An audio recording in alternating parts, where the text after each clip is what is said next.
Yeah, Ooh. about my failures. Thank you, Secretary Buttigieg.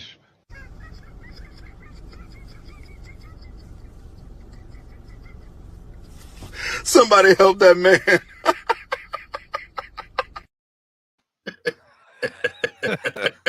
Okay, so let me get this straight. We got President Booty Juice. No, Secretary No. Booty Juice. And Yeah, Yordle the Secretary. Turtle is having strokes every time he's in public. Yes. Yes, basically. I want an entire federal government of Bidens and Fettermans. Why? Like, that's the dream. Is it, I want to though? see Because they're I want to see the puppet Fetterman's head masters are- explode during a Senate hearing. Come on. no, but here's the thing: like their puppet masters would just ruin us, like completely. Like they're not already? No, but if there were more of them, it would be worse. Oh, I mean, sure. Anyway, Dude, it would be the Special Olympics of politics. It would be amazing. it's already there. We're in the Special It's Olympics already of there. politics here. It is. You're just trying to bring the bar down to Biden's level for everybody. Exactly. All right. So Like, I want what do you want cognitive to run? tests, but you have to be functionally retarded to pass. Well, Ayrton could be in our government then. But Rune, what are you running from? Okay, so like I said, have you ever seen the Kentucky Fried Movie? No. All right, it's from 1977. Hold It's on. John Landis. It's hilarious. Let me get the Okay. banner up. Okay. It is Go ahead. utterly hilarious. In particular, in the middle of the movie, I thought it was the end of the movie. It's the middle of the movie. They have a loving spoof of Fists of Fury. It's the entire movie with a stand-in for Bruce Lee. It's hilarious. Okay. I forgot that some of the jokes are on the spicy side, but I mean, come on, it's a fucking sketch comedy film anthology from the 70s. It's gonna be spicy. And there were a couple that were like groaners, and there were some that didn't land, and that's fine. But I forgot that the second to last sketch about like modern day daredevils was some Poindexter putting on a white jumpsuit and a crash helmet, walking into the middle of a large group of black men and dropping the N-bomb before he ran for the hills. And I'm watching this with a young black friend of mine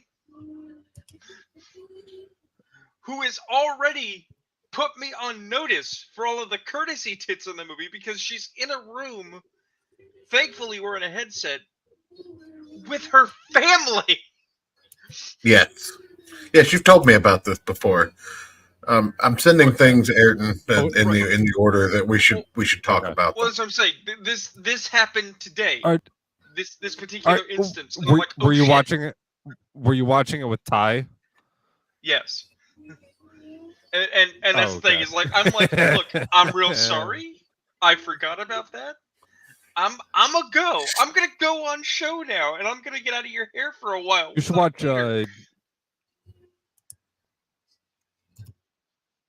You should watch Blazing Sails next. Nobody move, or I'm gonna blow this nigga's head all over the place. That might fly, but I honestly believe I'm gonna have to wait a while before I propose a film again, because now I am in some hot water. Oh, he'll do it! He'll do it! He's crazy! Niggas from outer space. Jesus Christ! Lord, do what he say. Do what he say. Look, I want you You know, all to go do that voodoo that you do so well. No, this actually came up. There's actually a conversation the other day about racism time, right? And I was pointing out that sometimes jokes that are unacceptable in general are acceptable in other contexts. Because let's face it, Spaceballs is a treasure. right? I mean, depending on who you ask.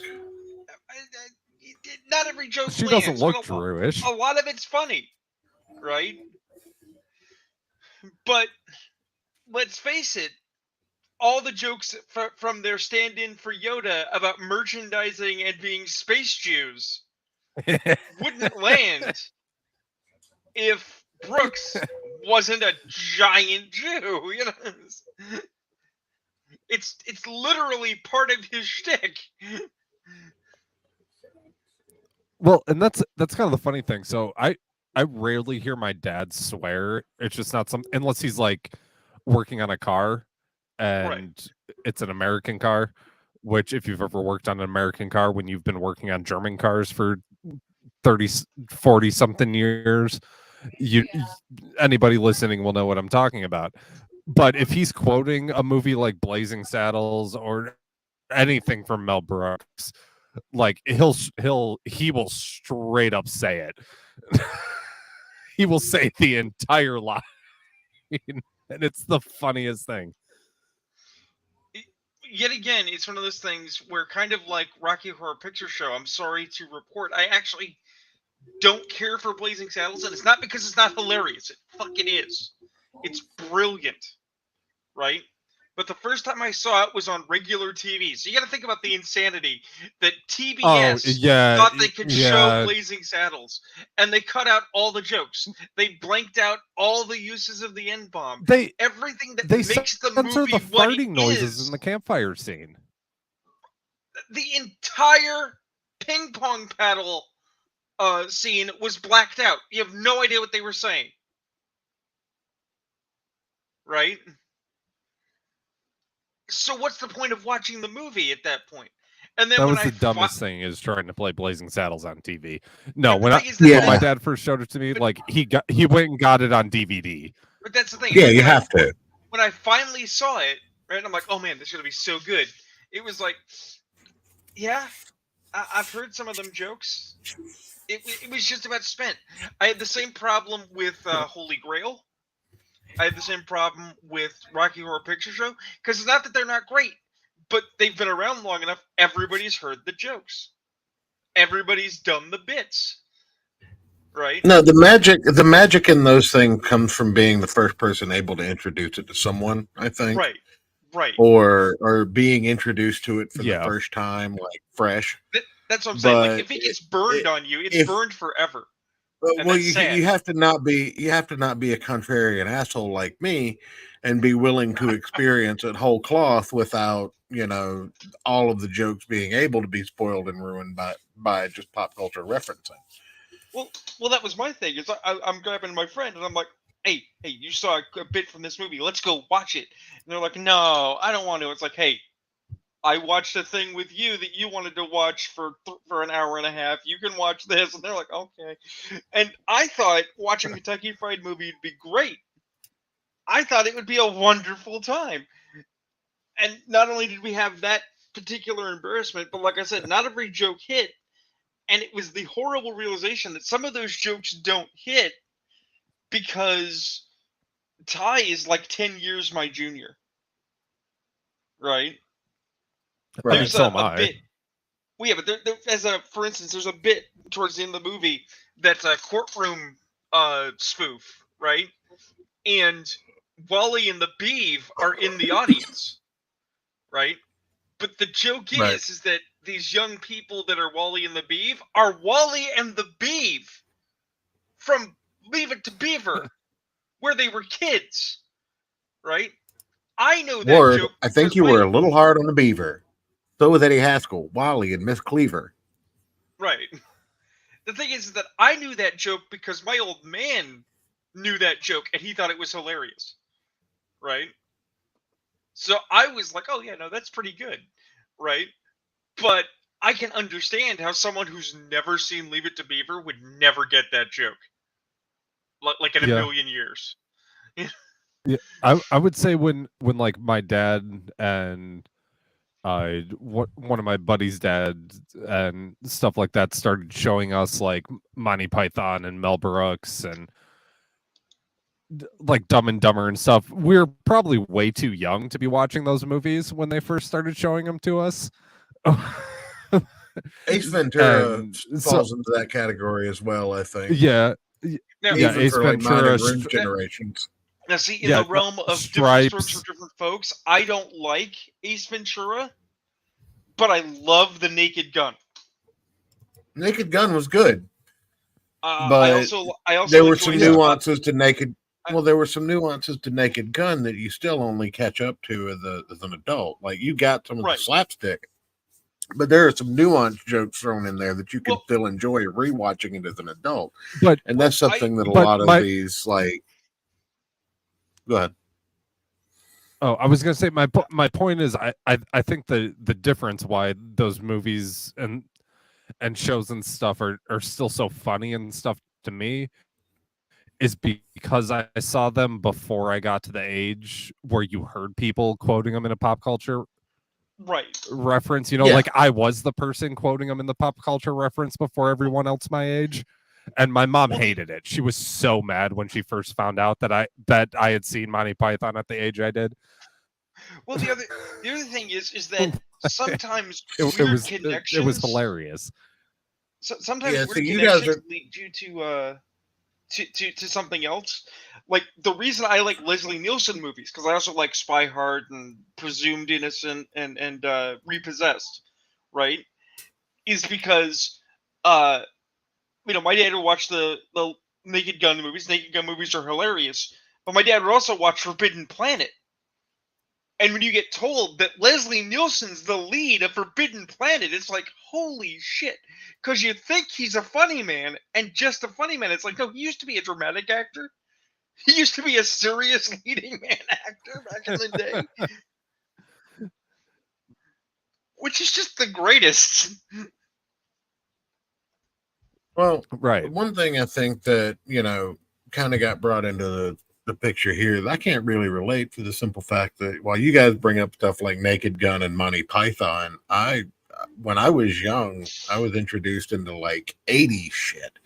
So, early 90s shit. And I was watching Don't Be a Menace in South Central while drinking your juice in the hood as like an 8-year-old.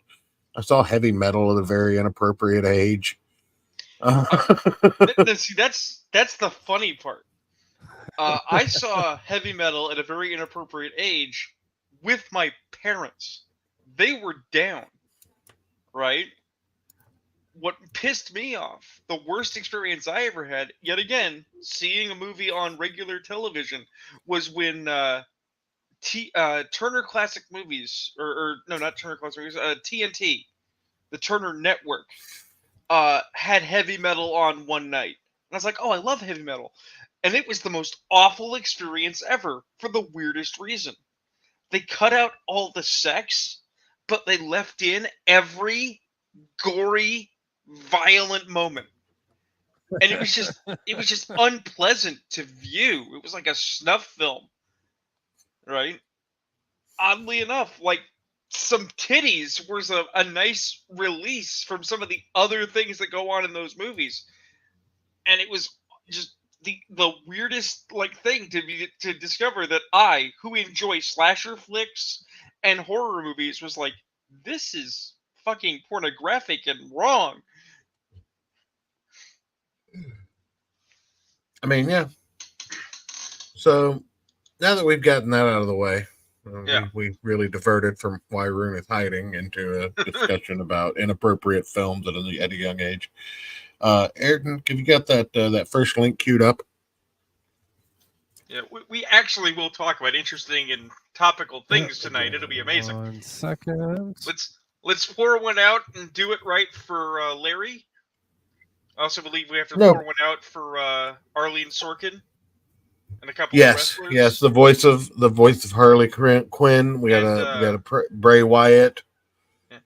And oddly enough, even though he's probably screwed, I'm just gonna say we gotta hopes and prayers, I guess, for the lead singer of Smash Mouth. Yeah, he only has days to live, according to nurses.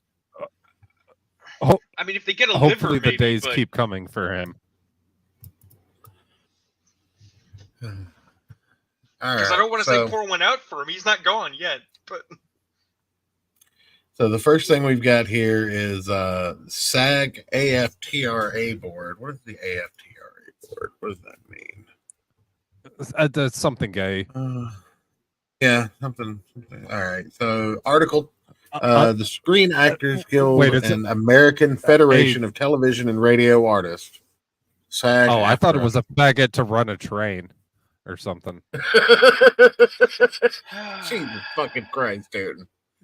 Anyway, board voted unanimously some strike authorization for the video game industries. Companies included are Insomniac, Disney, Warner Brothers, Epic Games, Activision, and EA. I tell you right fucking now, they shut down Fortnite. This shit will get resolved immediately. This is the penultimate result of Jesus Christ. How long has it been going on now? I'm gonna pull up 4 months. No. 4 months. 2023 minus 2016. Yeah, this is the sum total of 7 years of bullshit, which itself is the sum total of almost 30 years of bullshit. Because I will continue to stand by.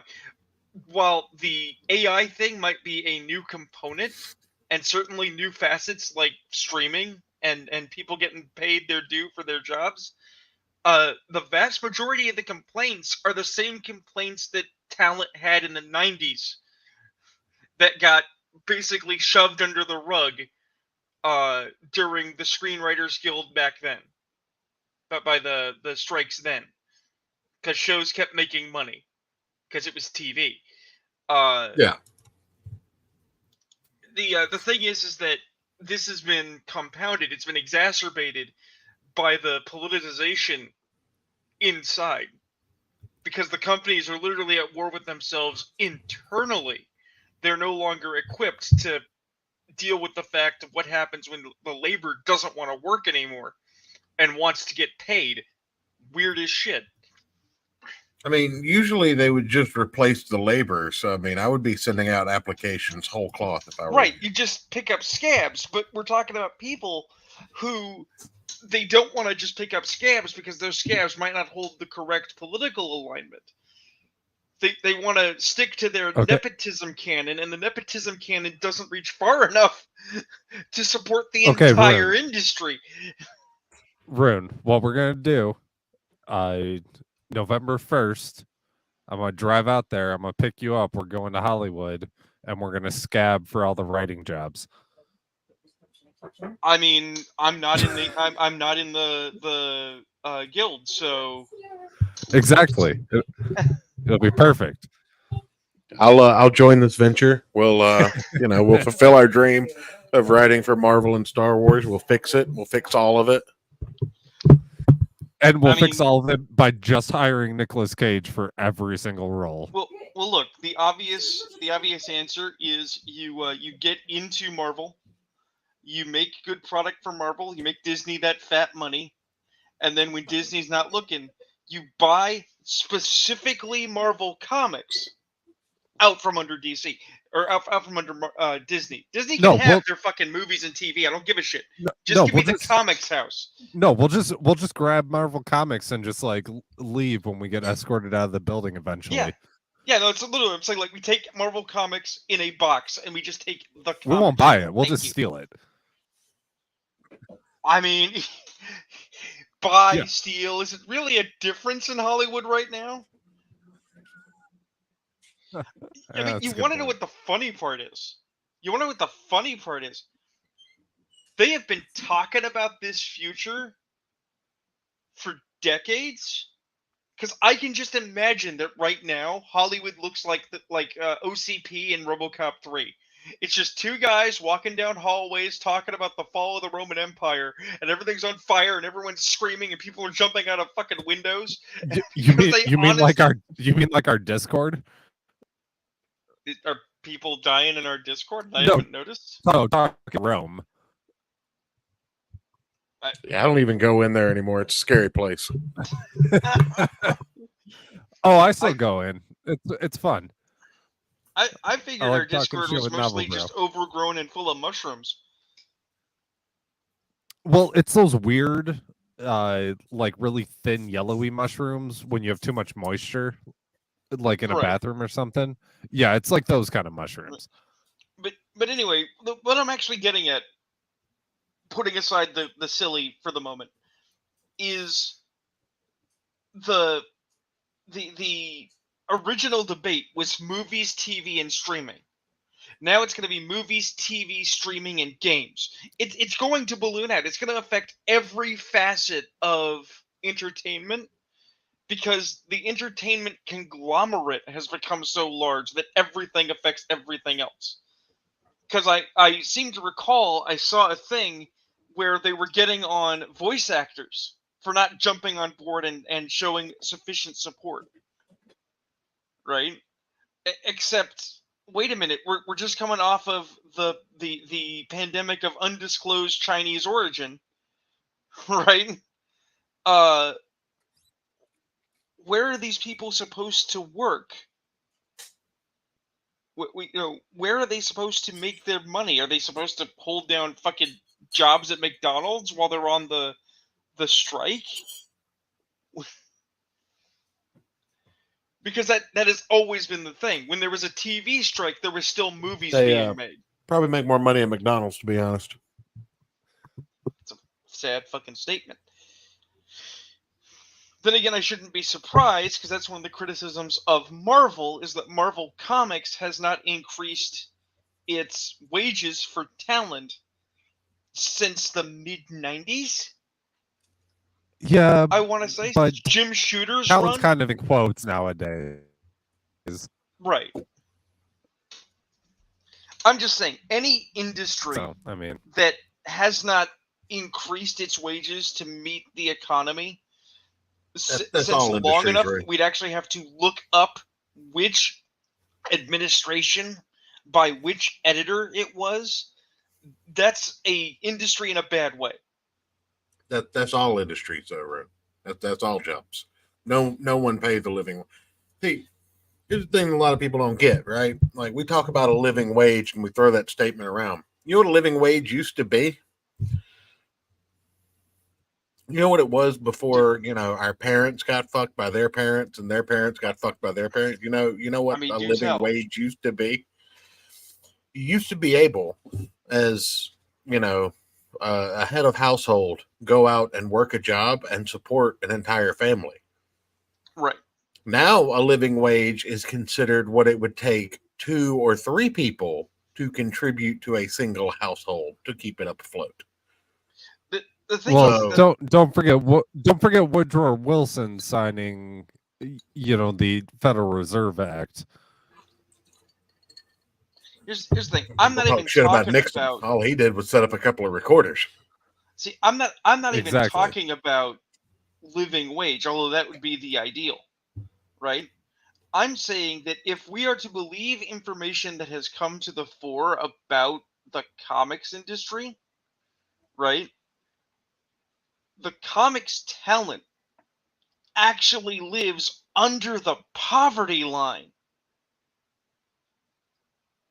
And that blows my fucking mind when you consider how much money fucking Marvel or DC makes. Yeah, but do you know what the poverty line is in New York and in LA? I wasn't even talking about specific areas. I was talking about the national one, but go ahead. Well, let's talk about comics and where are the two main comics headquarters? I don't know if DC actually moved to Cali, but I know that Marvel is in New York and always has been. I thought at one point DC was in California with. I know DC has a school for how to do comics the DC way in Cali because they want you to sign up for it. But do you know what minimum wage or like poverty line is there? In Cali, $80,000 a year. Fucking awful. Yeah. $80,000 a year. Double what it is somewhere else. Right. So, I mean, and I just want to point out, the living wage is kind of a retarded term because it's different for every single person's situation. It's not a blanket term you can use because I hold on. I literally live on a campground. in The thing a is that there's 38-year-old hold on, in a 38-year-old trailer, and I'm looking at buying a brand new motorcycle. Like, a living wage it's not a blanket term you can use. well, no. The problem is that there are two uses, and you got to be clear which one's being used. I know which one church means, right? Which is the idea that there is a bar between being impoverished, right, and earning enough money, no matter how many jobs you work, to support yourself and potentially a family, right? Because that, again, should be the goal. When politicos, back like fucking Obama, use living wage, what they're trying to sell people on is a dream that will never happen, that the government will pay you to live in America for nothing. Right? No, and that ain't no, gonna happen. But my point, Rune, is like I'm like at the poverty line, I would say, like the national poverty line. I'm probably like right at it. Not for a single person, not for a single man. I'd have to check, but I'm either because right I at know it where you or are. just above it. That's why I said. I mean, that's all going to be a bunch nationally. of digging at math we don't want to do on show. Oh, nationally, okay. Yeah. Nationally, the national poverty line, I'm probably right at it. But where I'm living right now is very cheap, and I'm also. Are you making Are you making more than 13 a year at your salary?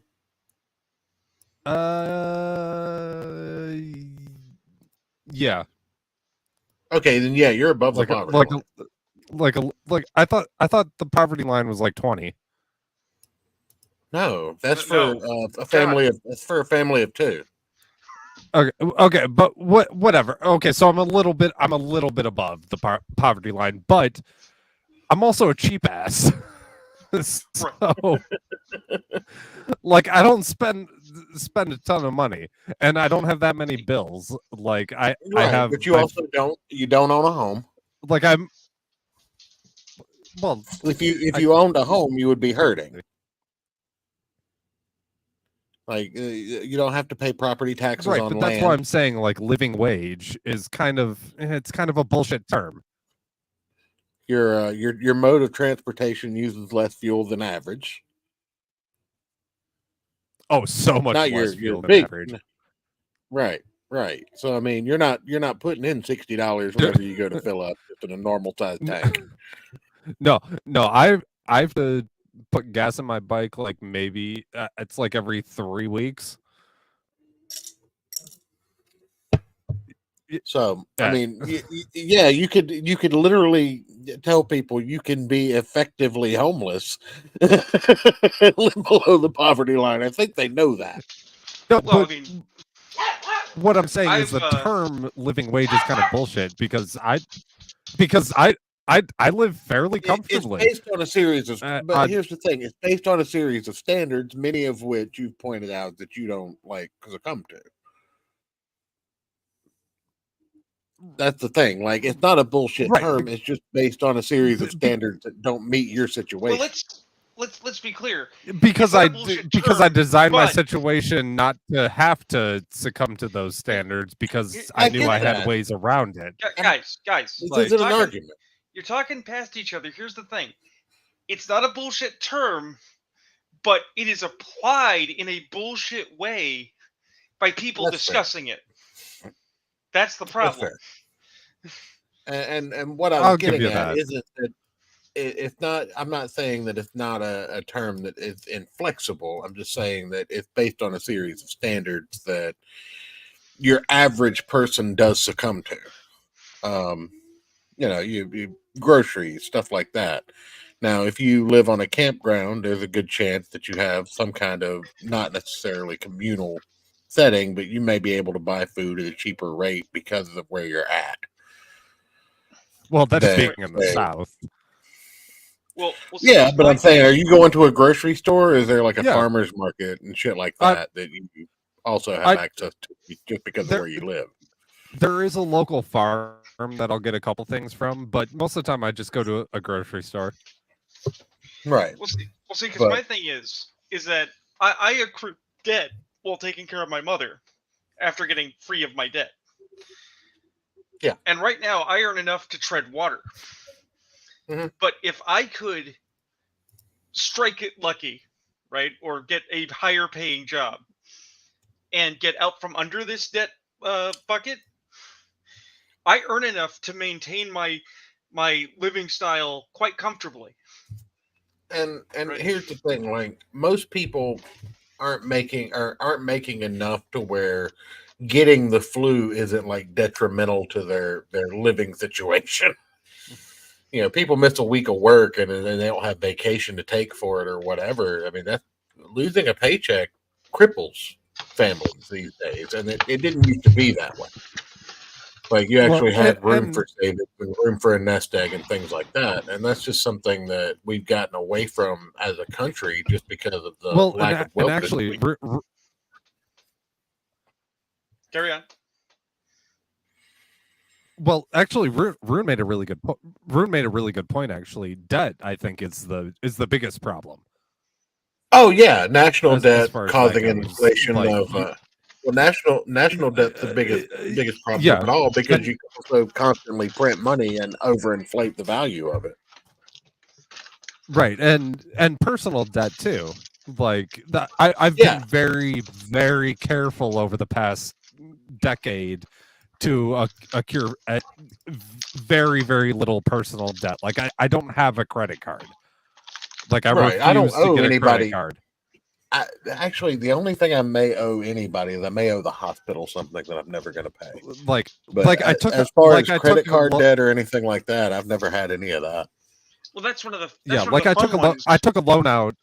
I took a loan out 10 years ago to get my motorcycle, and that's been paid off for however many years now. And I took a small loan out, like an unsecured, just personal loan to fix up my RV and get it road ready. But Well, that's even one of then, the it wasn't that, it was a couple grand. Like it wasn't that much. well, that's one of the So Right. fun that ones that I tell people about. I've got debt, and I can, like I said, I can tread water, but they are always extending me more credit. They're always giving me more options to get deeper in the hole because they know I'm good right. for Uh huh. it, and they want me to But default, and I won't do it. we can probably move on to the next topic. I think we've All run right. Yeah. We have dug the as stag deeply as report we into can. the ground. We'll come back to video games. Oh, I'm sure. But yeah, oh yeah, here we go.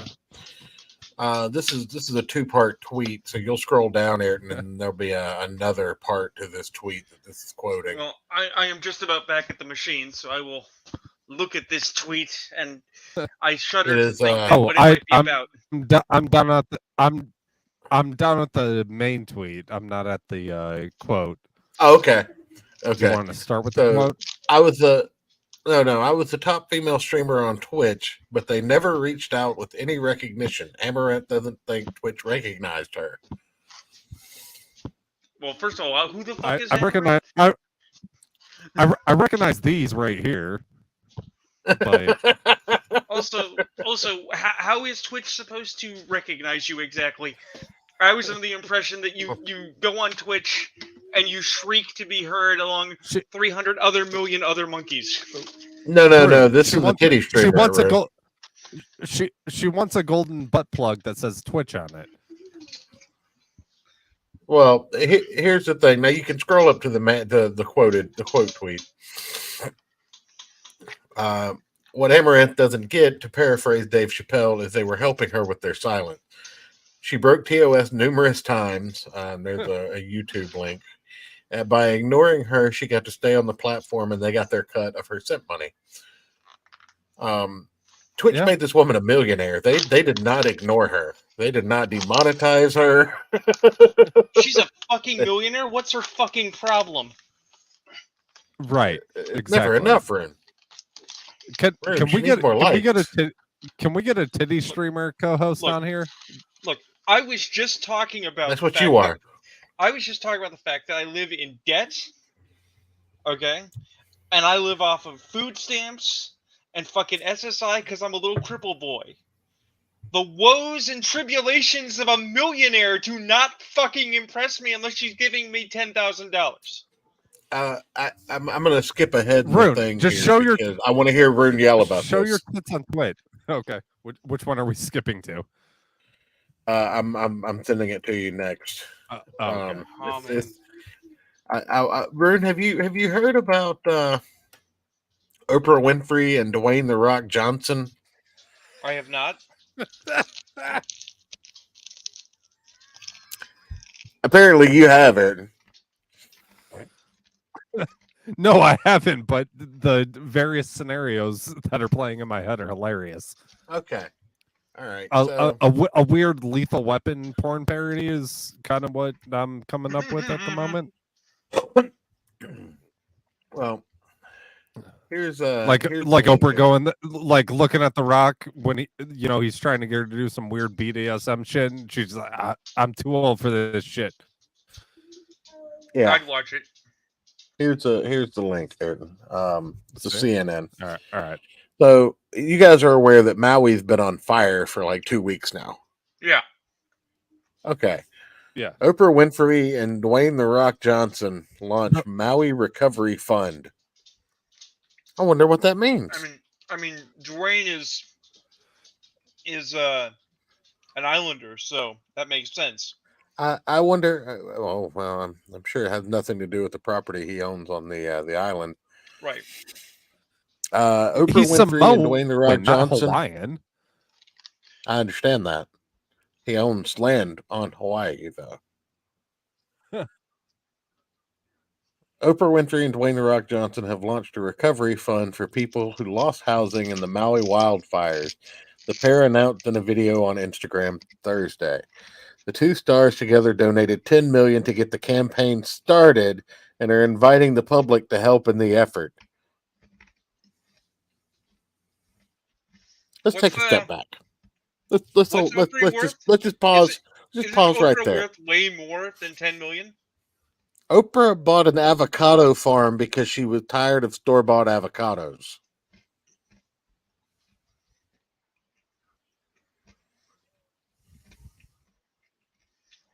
Let that sink in. I'm just saying, did she really? Billions? Yes, yes, she did. Now, instead of these two multimillionaires and billionaires going to their other multimillionaire and billionaire friends and saying, "Hey, we're starting this relief fund for Maui. You should donate 1.5 million to it, or match our 5 million." No. We need the people to give their money because everybody's not fucking broke right now. Where the fuck is Brad Pitt? Right. Brad Pitt and Angelina, when they were together, were a pair of fucking do-gooders. Where's him with his money for this shit? This just shows the tone deafness of these people, and in amidst this tragedy, latching onto it, and people are starting to wake up to this shit, and you're starting to see comments about how here we go. Who's in town? Link me. All right, Dillard. I did. Hey, John. Did you? Oh, there he is. Yeah. Okay. Good. All right. And so yes, apparently, Ayrton sent you the link. By the way, if you look at my Google ad on the right there, I've been looking at BMW motorcycles. Also, hi, Miss Reno. Oh yeah. Sorry we didn't get back to you.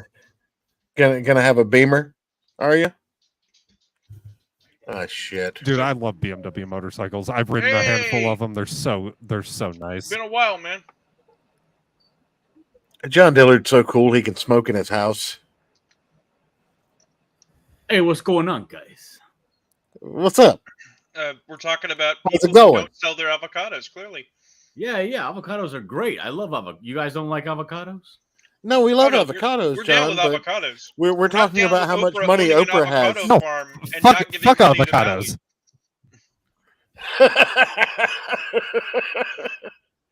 Ayrton, Ayrton clearly is not a white girl and does not enjoy avocado toast.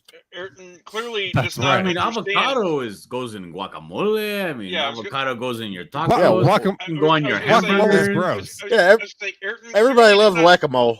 Ayrton clearly does not understand, John, that you come from a colorful people and you have a vibrant culture. Yeah, I I'll love be how honest. Rune's I'll always be honest here. When it inadvertently comes racist. to eating avocados, I was a little bit ahead of the curve from the hipsters. I was eating avocados before them. So you're Yeah. you're the hipster of hipsters when it comes to avocados? No, I'm like the culture that they find really quaint that they want to appropriate and think is cool.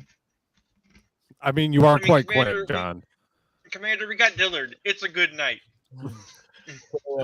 Is there anything? Have you been keeping up with this Maui news, John, or are you completely oblivious to it? I mean, I've been keeping up with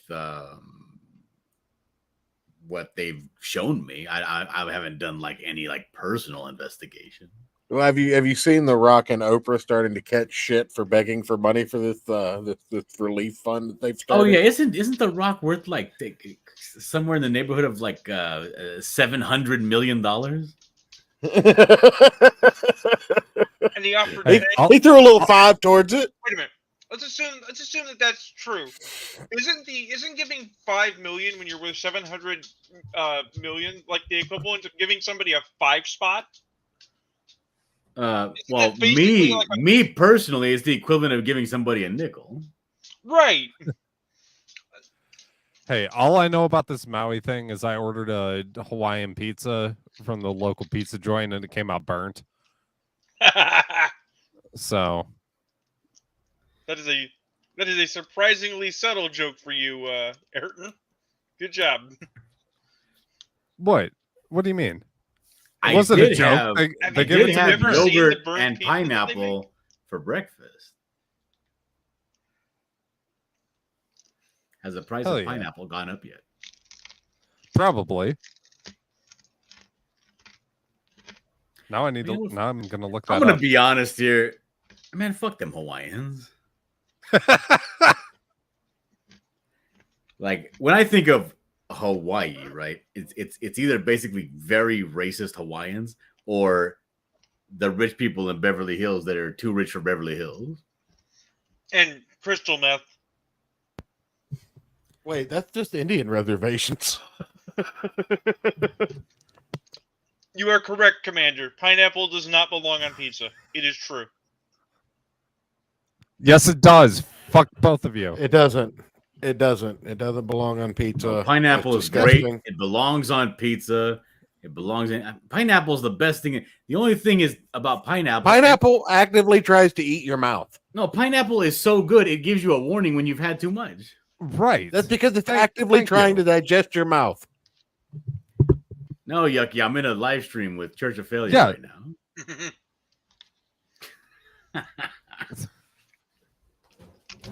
I was working and drawing in a back room, and then finally somebody showed up, and now they're talking to me while I'm talking That's to you. on a quick side. Another thing we got to do because we didn't do it Well, of course. last week. We didn't have the opportunity. We got to pour one out for Rick Piper's mom. Oh yeah.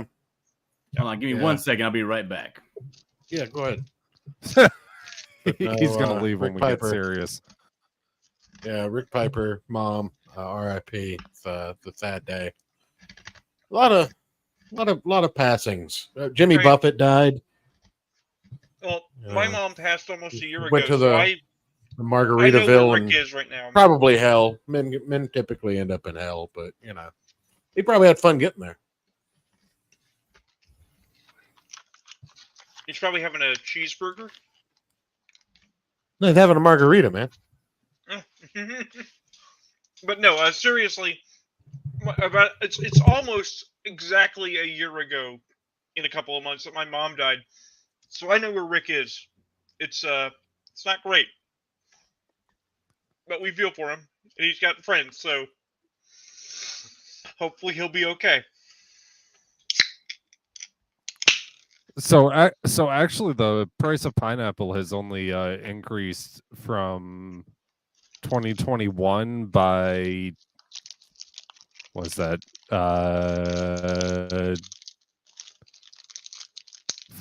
4 cents per kilogram. So it hasn't gone up too much yet.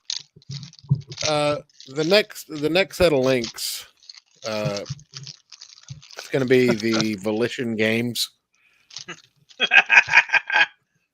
You're familiar with this topic, right, Rune? Mm-hmm. Why don't you take this one? You go grab a smoke. I still hear you, but let me know if you need me. I'll run back. I'm just swallowing a sandwich here. Of course he is. That's all right. I'm still getting the link pulled up.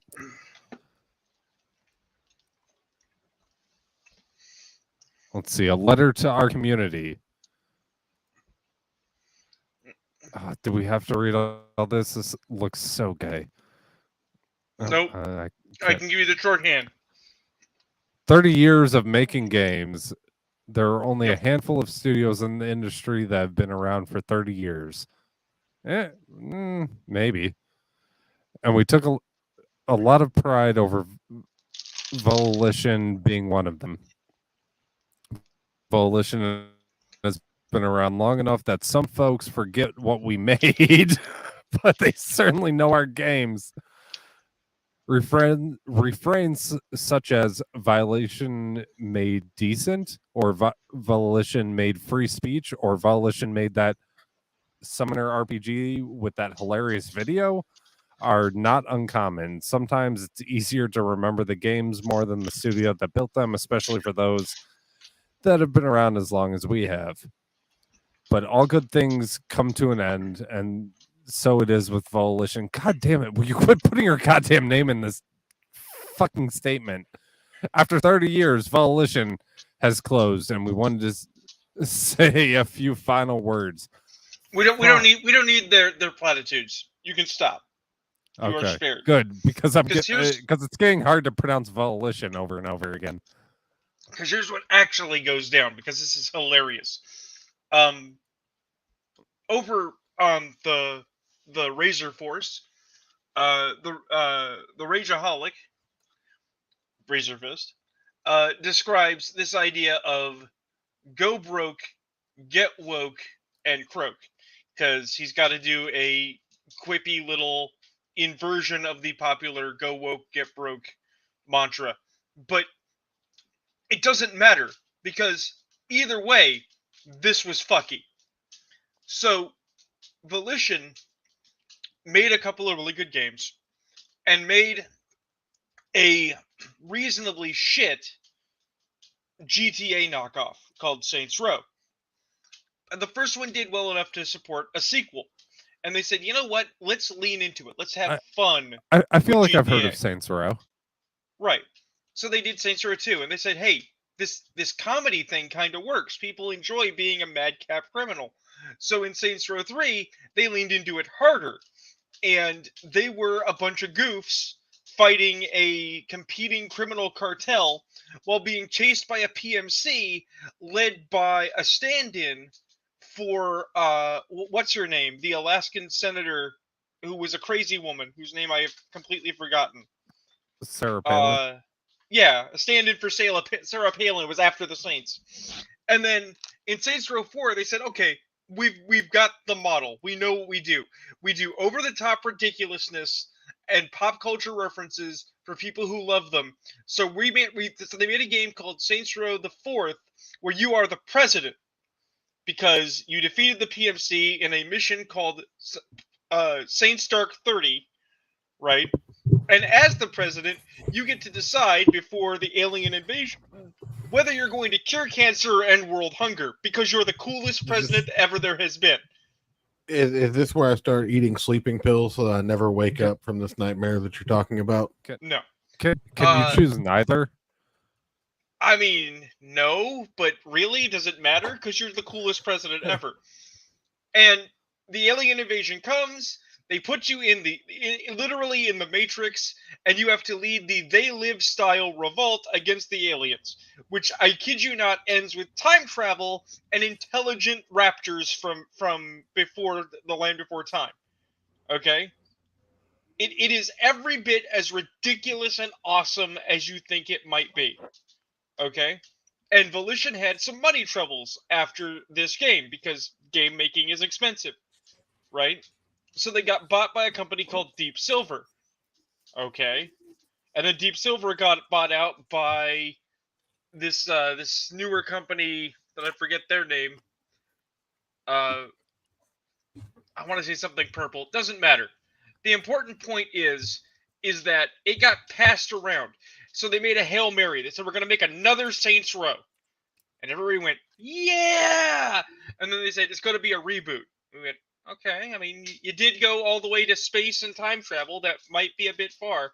And then they said, and it's going to be gritty. And I thought, okay, cool. I mean, that worked for GTA, but you're Saints Row. You're going to be funny, right? And then some idiot somewhere in development said, we're going to be topical and political. And they decided, in their infinite wisdom, to make a bad San Andreas knockoff with unlikable characters who spout Gen Y, Gen Z, ultra political bullshit. They were doing pronouns and microaggressions before it was hip, and it burned the company so hard. Here we are today. They can't get a nickel, and Volition is dead. And they have no one to blame but themselves. They can't blame bigotry. They can't blame misogyny. They can't blame politics. They can't blame Trump. They can't blame anyone because they made a shit game that nobody bought, and everyone said, fuck that, it's shit. Wait, but didn't they just release Saints Row 6? They don't have the money to make a Saints Row 6. They don't have the money to save their ass. Somebody else has now bought Saints Row and is going to probably make a new Saints Row. And they're going to pretend that the old Saints Row just didn't happen. Because that's how this go. And it'll be a glorious return to form, and everyone will go, oh, I'm going to give them all my cash monies now because I huff farts, and they will actually blindly trust it. We hope whoever the new steward is has learned the lesson. Because the thing is that Saints Row wasn't fucking hard. Saints Row doesn't have to be hard. All you have to do is be awesome and have fun. That's it. That's all a Saints Row needs. I never played Saints Row. I was always a GTA guy. Weren't there superpowers at one point? Mm-hmm.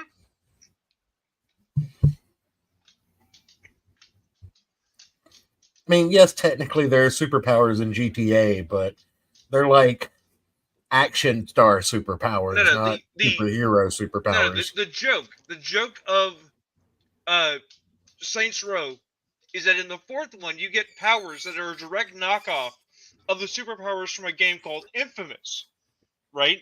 But you only have those superpowers. I remember Infamous. But you only have those superpowers in the Matrix. You don't have those powers outside the Matrix when you go to the UFO. Oh, okay. This seems like... Oh, here we go. I'm not going to, and you can't make me. Come on, Rune. Fuck the bear. Fuck the bear for science. No. I play actual D&D with adults. Some of them have tits. Wait, aren't you a furry? Is that what y'all do? No. So bring up the next link in that twofer there, Ayrton, because we've got some examples of Saints Row behaving poorly with this customer base. Oh, it's comic gold. It's chef's kiss stupidity.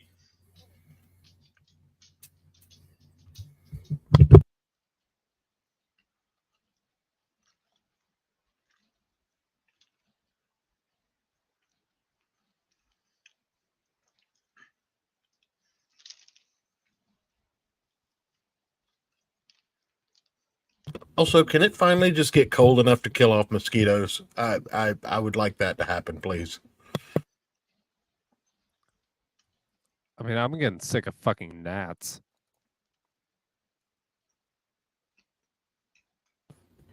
Why not? Why would you not play Baldur's Gate 3?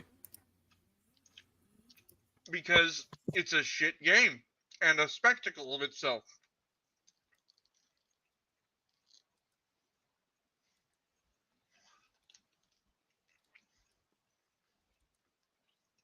It is an on-the-rails replication of the most basic form of D&D 5, right?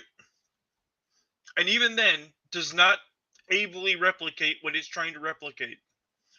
And while my friend Brady is correct, they made a mature-rated game for an audience they understood were mature. Unfortunately, some of those mature players are fucking man-children.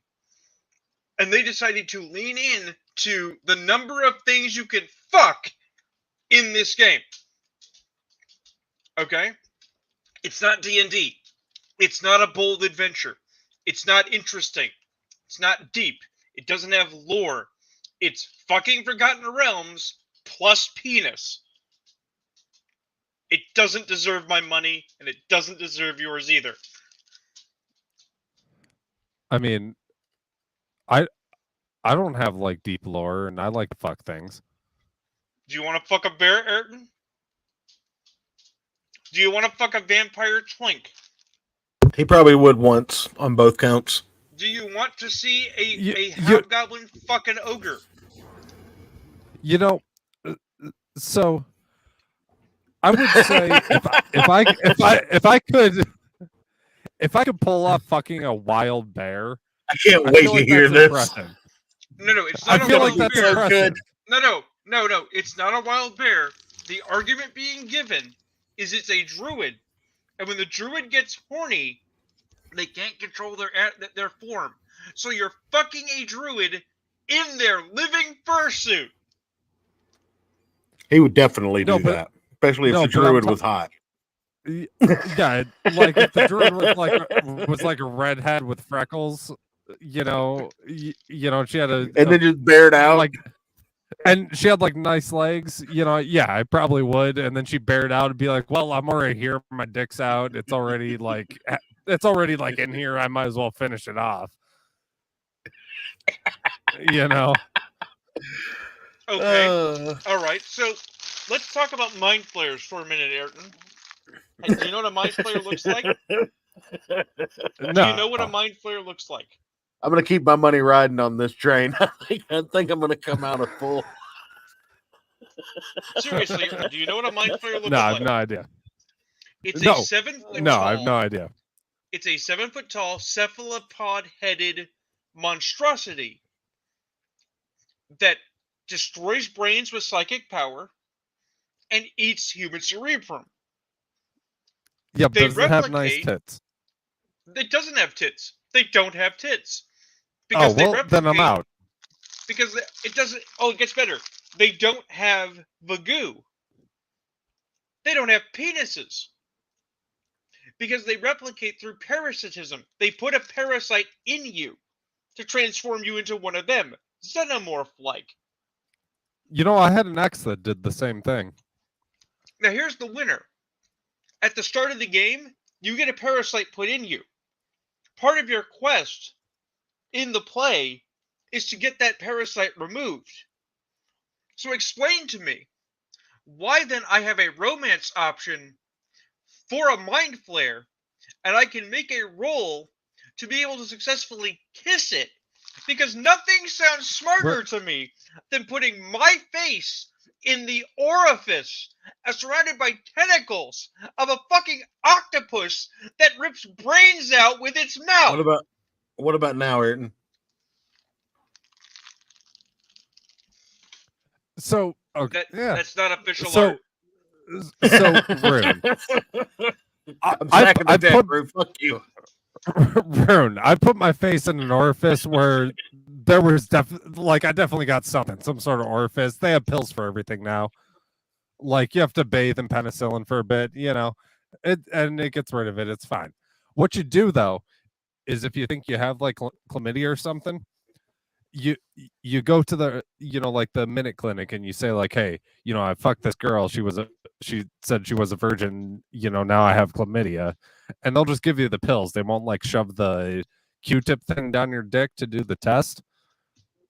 They'll just like give you the shit if you tell them that the chick you fucked was a virgin. It's a pro tip right there. This is a creature that uses the same orifice you are putting your mouth in to forcibly rip the brains out of other sentient life forms to consume them. And you're going to put your mouth in that?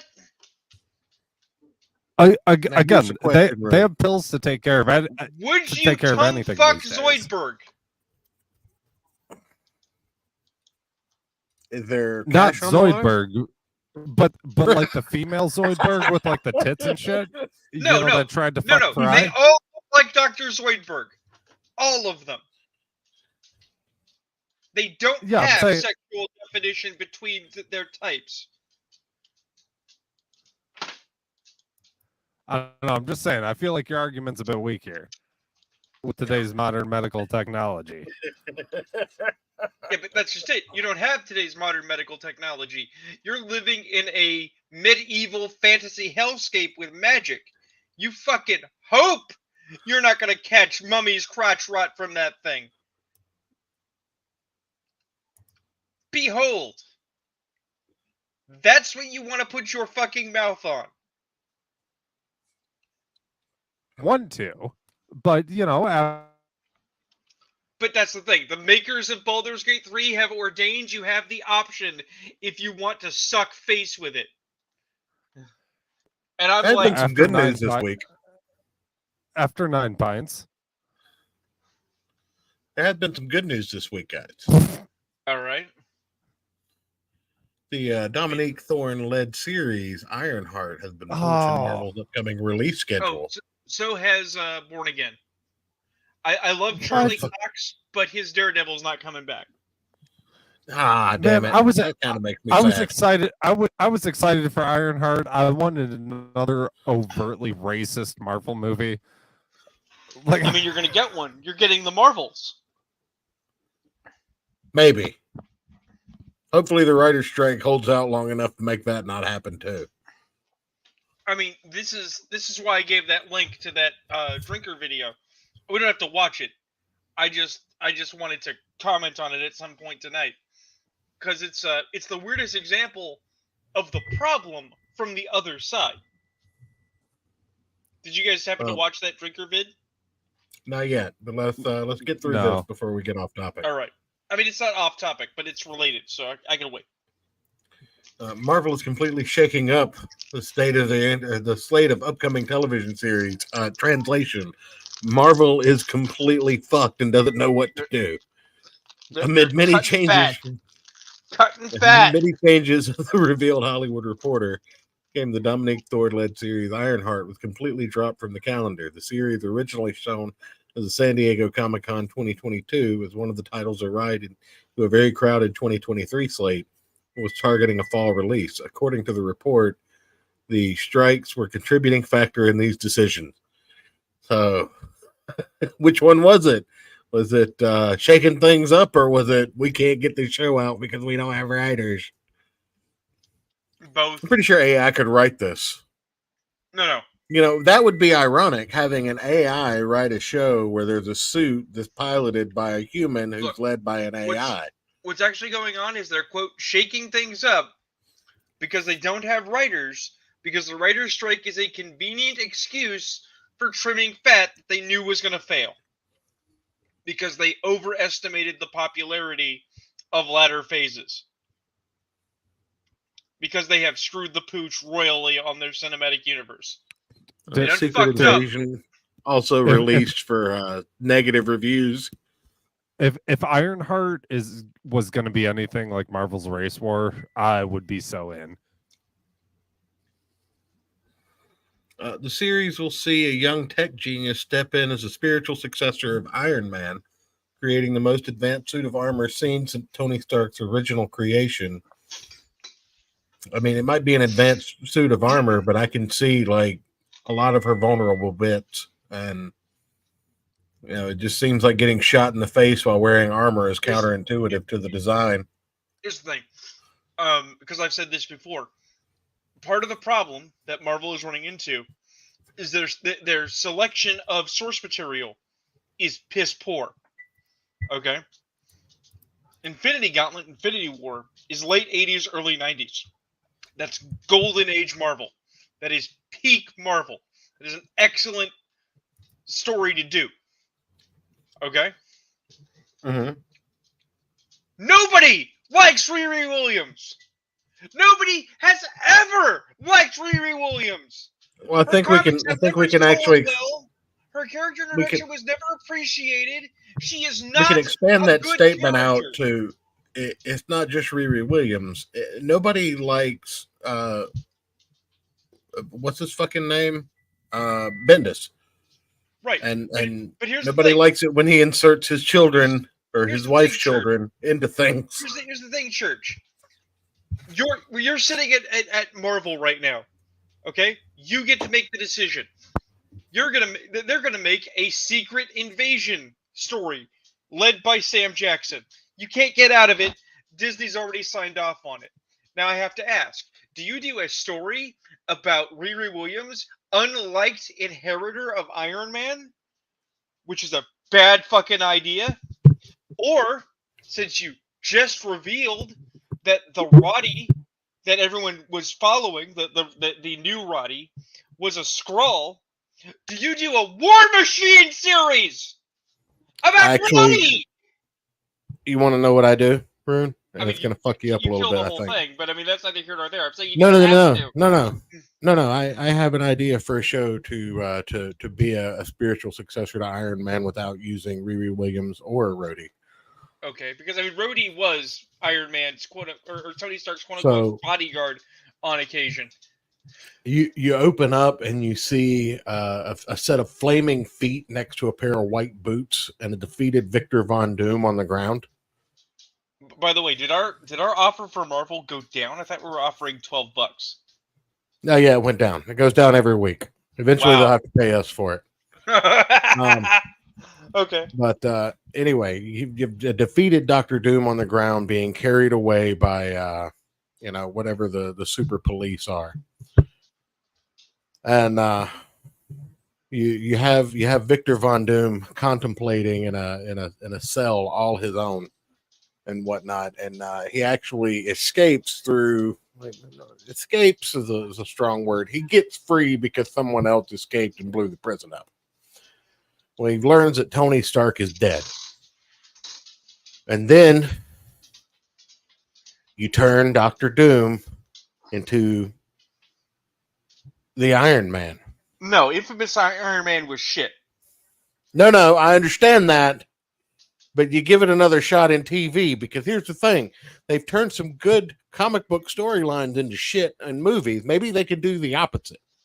See, my thing, if you want to get Doom in, okay, if we have to use what exists, okay, is you introduce the idea that all of Spider-Man's villains got translocated during No Way Home, right? So you cherry pick the best parts of Fantastic Four stories to bring the Fantastic Four in, right? The Fantastic Four return to Earth, but it's not their Earth because they're transplants and they don't understand what's going on. And you literally have a storyline where an unknown, unnamed third world dictator has seized the lawful government of Latveria on the slimmest of usurpers' rights. And it's Victor Von Doom, large and in charge before the UN, in the armor, with the voice, and the aristocratic bearing. And you present him as the next big bad, because fuck Kang! I don't give a shit about Kang!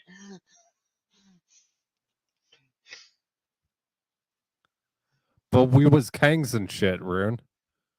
You was Kangs, but Doom is eternal!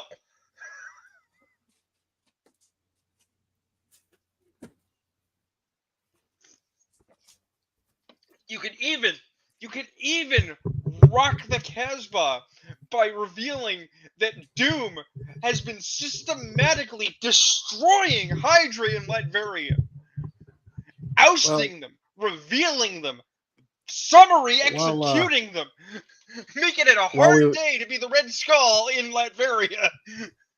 While we lament the could have beens of Doom, let's take into consideration here. Mark Millar finally tells everybody what we've been saying for 2 years. Well, yeah, but see, he's somebody, so it matters. What the fuck do we? Nobody gives a shit what we say. We're just guys on the fucking internet.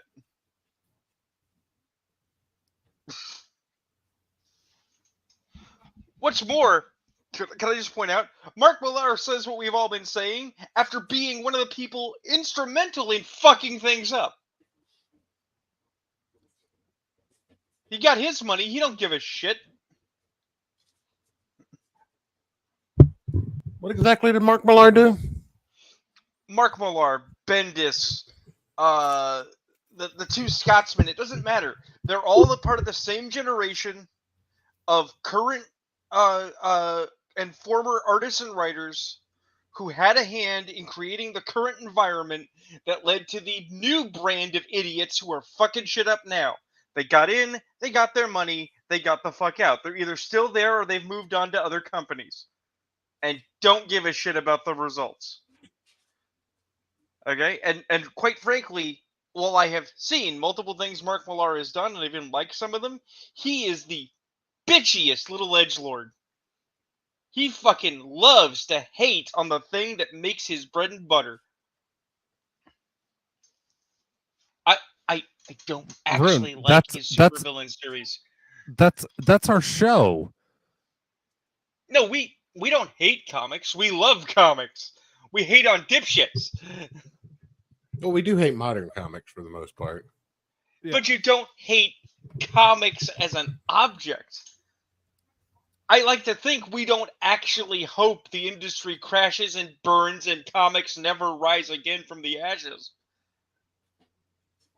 I kind of hope the mainstream industry crashes and burns and something else Right, rises out of the ashes. But you want the indies to survive to make something better. Some of them. That's still loving comics.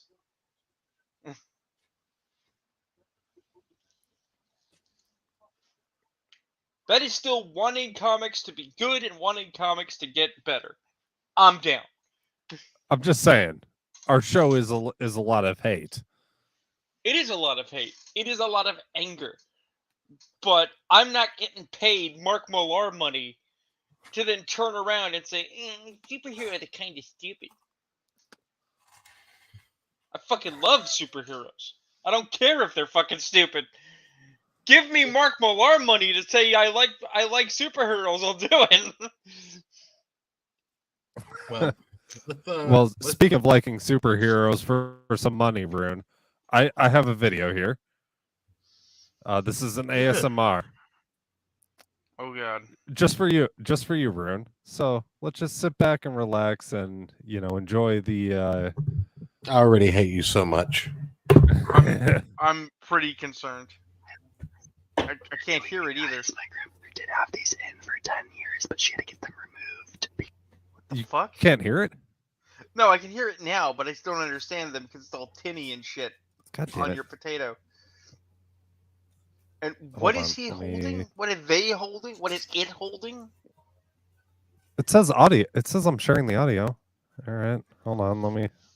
That doesn't mean that the recording itself isn't awful, man.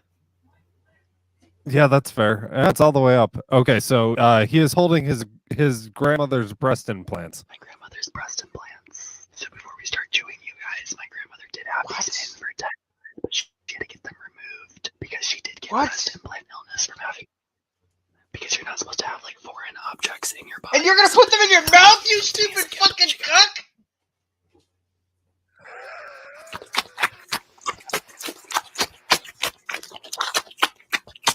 I hope you die in a fire covered in gasoline. I hope you're beheaded by fucking terrorists. What the hell? So when you take two Pringles and you put them so they sit like a duckbill? Yes, I have had. Remember Pringles when you did before. that in school? Yeah. Yeah. Why? Isn't this kind of what that looks like?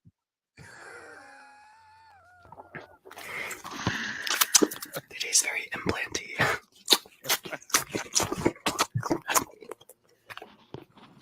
Maybe I should just not do a show when Larry's not around anymore. Rune is a broken man. Thank you. I mean, they taste very implanty, Church. I appreciate that. It was nice of you. I hate you so much.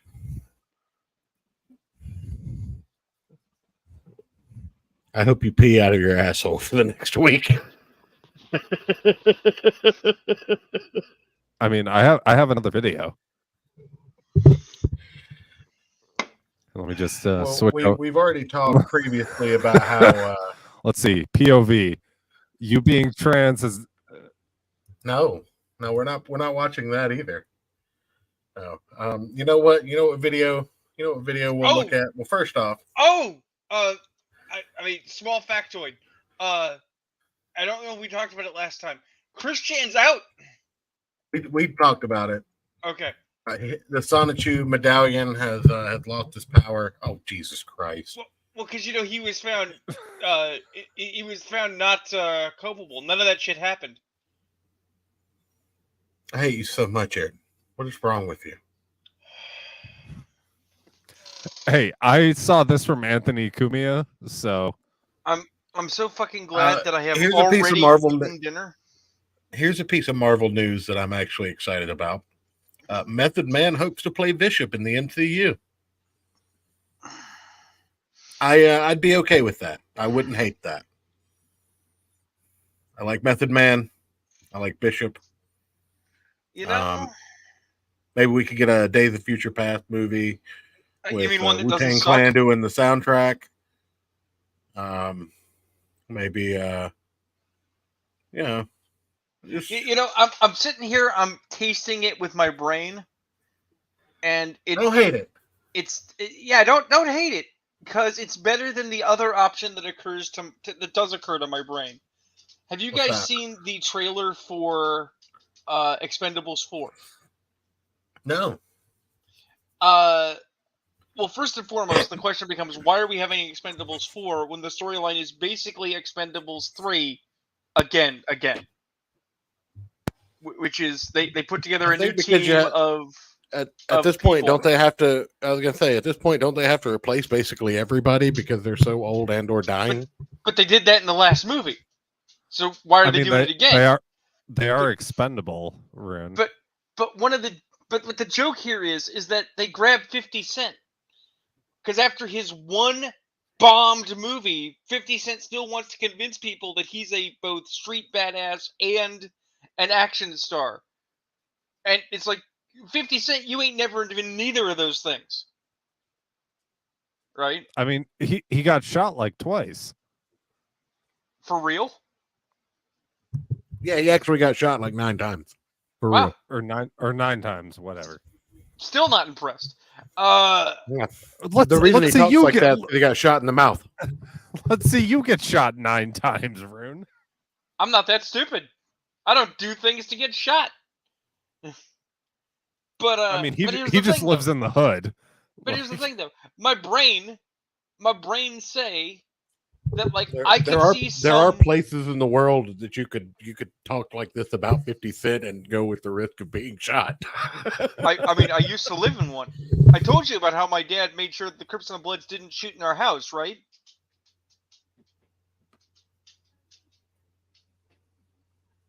Yes, no? Did I tell you that tale? I don't know if you did. I don't remember this one. So when I was a baby carpet grub, my folks lived in San Jose, right? And the Crips Bloods war was just getting heating up. We're talking 82, 83, right? And my dad was in the Navy, right? So he brought his marksmanship targets home, the used ones, and put them in the windows of the house. And bullets no longer flew through our fucking house. Nice. Wait, is this a stormtrooper joke because they couldn't hit the target? No, this is an actual. My father was, in fact, in his youth, a badass before he became a. No, I know. I just I felt like making the stormtrooper joke. But- You know, Crips But and Bloods anyway, can't no. hit the But target.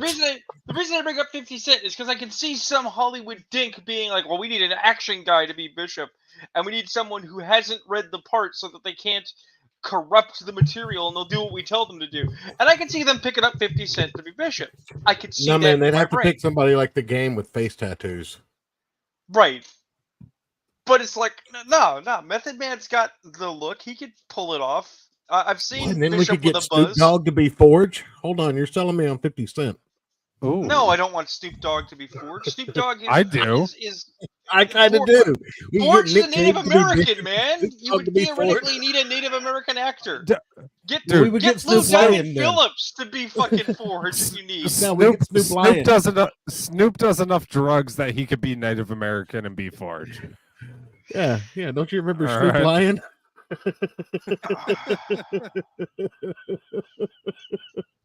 Nick Cage is Bishop. Forge is Snoop Dogg. I like it. Wait, Nick Cage is Bishop. Yeah. I mean, well, have you seen? Serious question. Have you seen the production stills from Ghost Rider with Nick Cage? Yes. Yeah. They're wonderful. I know. He like painted his face up like a fucking Christmas tree. He was crazy. So I could see Nick Cage putting on blackface to be Bishop. That seems like a thing he would do. I would get a portrait of blackface Nick Cage tattooed on my right ass cheek. If that was a I thing. would definitely have an autographed version of that portrait in my home. Like in a place of honor. Right next to the Chili Peppers wearing a sock. Although I think that in the credits he'd be insist on being called Nicholas Uncaged because he doesn't want to support slavery with his blackface. That's right. Right. That's right. So he's just a dude playing a dude who's pretending to be another dude. Right. So with that, wait, no, well, you just typed on it. It's not going to be Nick Cage. We're going to get Robert Downey Jr. to play Bishop.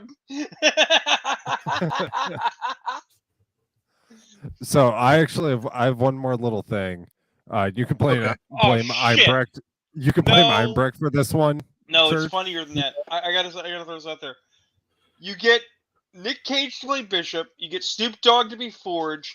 You get RDJ to be Fitzroy. What's about to happen, Ayrton? I'm uncomfortable with everything that's on my screen right now. I told you can blame Einbrecht for this one. I'm hoping this is not what I think it is. He's not in the chat. I can't ban him. It's what you think it is. I just wanted to thank my patrons because without you, I wouldn't be able to do all this stuff. God damn it, Ayrton. I was going to eat after this, and I don't think I'm going to be able to now. I have been uploading. You're welcome. I'm helping you get fit. Videos a month on Patreon. I don't want to get fit. I want to be fat and die. And everything else. And I'm also trying to. I want to stay close to the long nap, Ayrton. Schedule.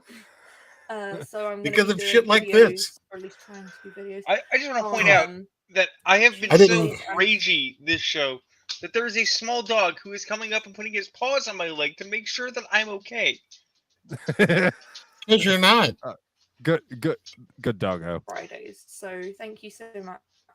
Hey guys, it's Stuffy Bunny, and today I'm having a giant egg.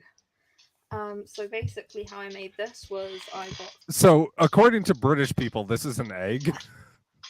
Whatever monstrosity is on her plate. This looks like a sandwich. I just want you to let that sink in. It's not a sandwich? No, it's an egg, but it's cooked British. So 30 Are there beans in it? Yes, 30. 30. No, but there's 30 eggs. I basically I cannot be angry now. And then cook them separately. I cannot And then be made outraged. a giant egg, so yeah. It was a very messy process.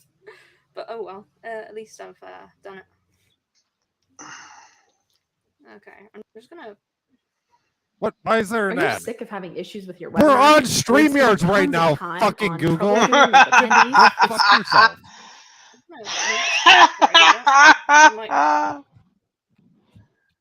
I'm so sick of fucking StreamYards ads. God damn it. What the fuck? What's that on top? It looks like bread. Very No, that's egg. That's the egg. Don't know what I would expect. She made a giant fucking very- omelet. She just said, I didn't know what I was expecting, but it's very eggy. No shit, Sherlock. This is the state of British people. How did they There's conquer the 13 world? minutes of this. How many views does this have? Let's see. 5,000 9,000 views. subscribers. 5,000 large people watch eggs. this. The Right, biggest she said egg she- in the world. Why didn't she you said- just? She Why said didn't she you just eat an fried- ostrich egg? She said she fried 30 large eggs. Yeah. Okay, so it's not even an omelet; it's scrambled eggs. It's a giant plate of scrambled eggs. Oh, look at that! Look at that screenshot right there. Nice mouthful of egg right there.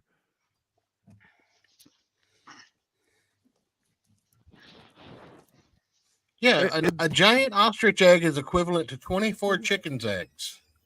Yeah. Right, but that would have been expensive and would have required finding one. Much better to buy. There have been YouTube challenges with this. It's much better to buy 2 pallets of fucking eggs at the store and then eat it on camera like some kind of cow. for 14 minutes. Oh, and this is one of her tame videos. Wait, what are you talking about? When you say tame, Okay. like I don't. All right, you asked for it. You asked for it. I didn't, but I knew it was coming. Actually, what? No, not that one. Hold on. Here we go.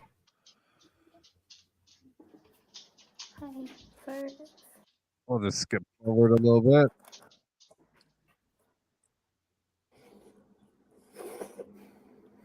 What is pasta stuffing? She's Stuffing one's face with pasta and orange juice. Look, You gotta had wipe it down with pasta. something. Oh Jesus Christ! So in most of her videos, she sits here and does this, sexually rubs her stomach.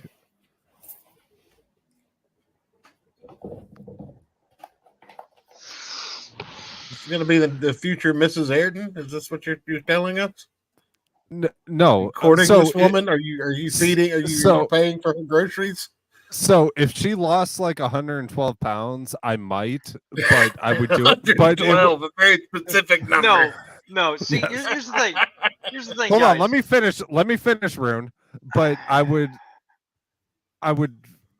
fuck her in the name of Ireland for British people fucking over my people. You know what I mean? Okay, yeah, that's fair. See, my thing is that I am not choosy. Okay, I like thin women. Rune's gonna be up in those DMs tonight, buddy. No, I like thin women. I like big women. I am open to a range of women. All right, and I don't pretend. I am not actually. What about hung 30 up. egg women, Rune? No, get a minute here. I am not hung up on if like I meet a chick and she's into me and we're actually connecting and she's like, by the way, I have an OnlyFans. As long as she's not asking me to support it, I don't care. Right?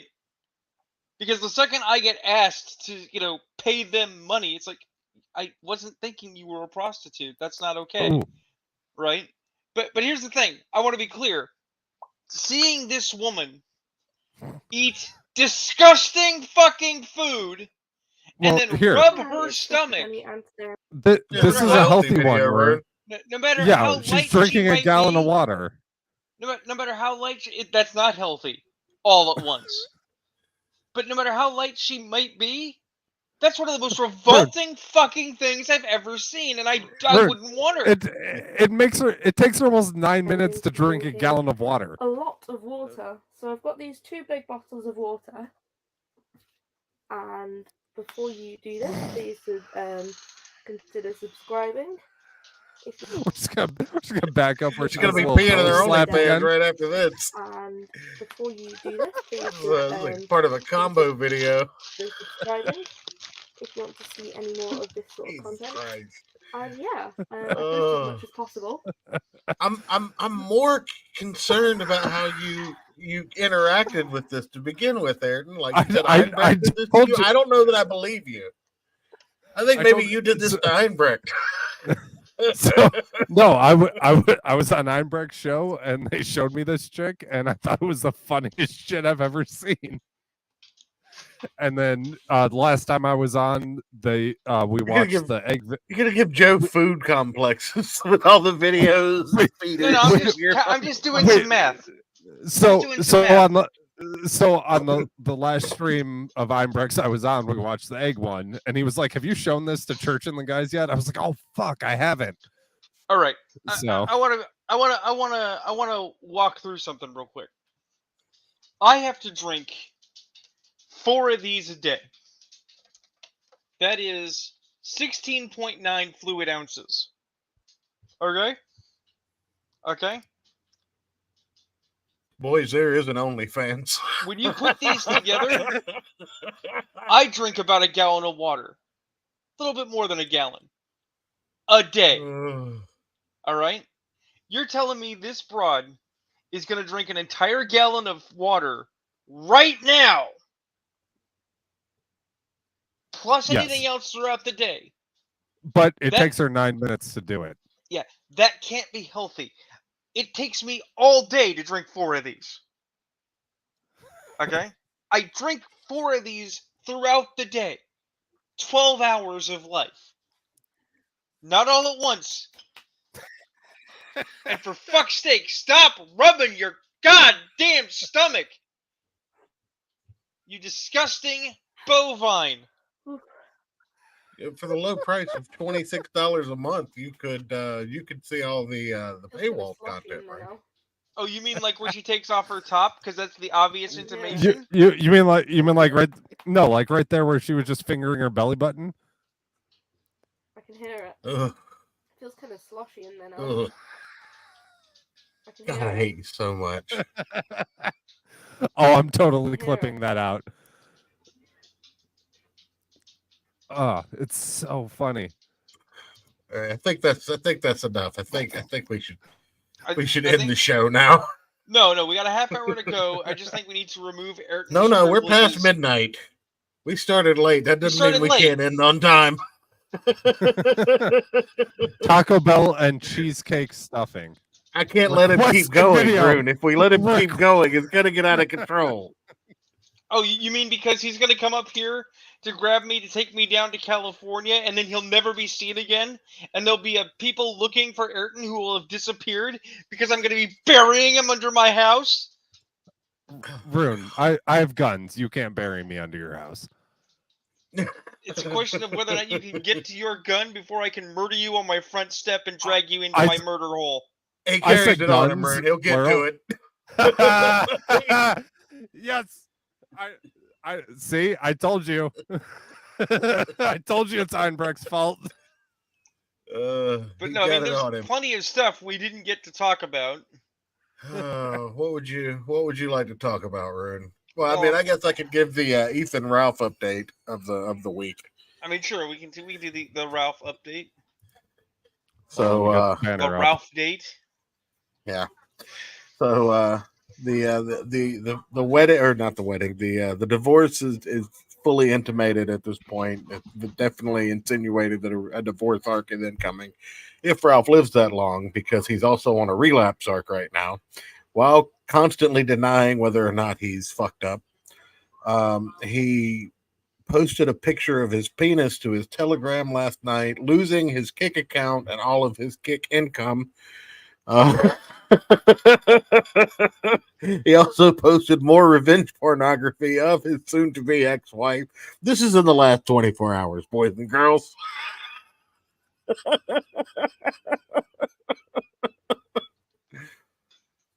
Oh, always gets worse with her.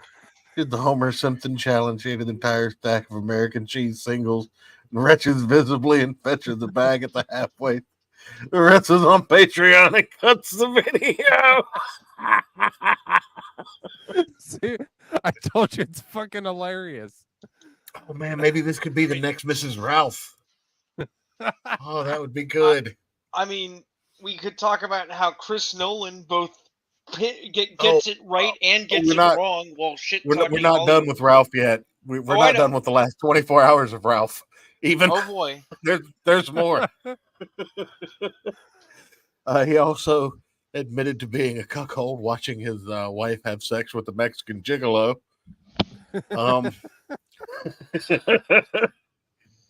He admitted to sexually assaulting Alice. Jesus, I mean, he just got Christ, drunk. bricks. Yes. But yes, Ethan Ralph is the complete dumpster fire, and we are back to normal, ladies and gentlemen. He is no longer on the wagon. He has dived off onto a cliff and then dived off of that onto a wagon below it, crushed that wagon, dived off of the pile.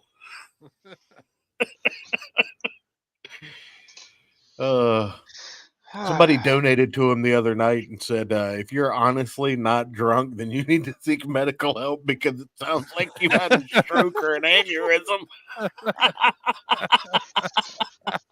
I mean, he's like, I wish I had a stroke. I mean, how many turtles is he in? How many turtles is he in? I don't know. Because we have to measure strokes by the number that how many Mitch has. McConnells is he? Yeah, how many McConnells? He's he's not a full Mitch McConnell yet. Okay. All loaded with Xanax and Modelo. Yes, he robbed all the wagons. Oh my god, I now have mental images of Ethan Ralph being like Stan Lee on The Simpsons, going like, I did Hulk out. I did it once. I really did. No. He did that last night when he was discussing his penis before he posted a picture of it. Oh. Yeah, he claimed it was like the Hulk, and then he posted a picture of Bruce Banner. That is, by the way, the dumbest thing I have seen come out of a smart person's mouth in recent memory. There's a guy, he's a commentator, he's on the internet. His name is Short Fat Otaku. Have you guys heard of this guy? I'm aware of Short Fat Otaku. Right. Yes, he's 90% part of of the sector. 90% of the time, he has some pretty reasonable takes. You know, I don't watch him with any kind of regularity in a major way. I certainly don't sit for his long form, right?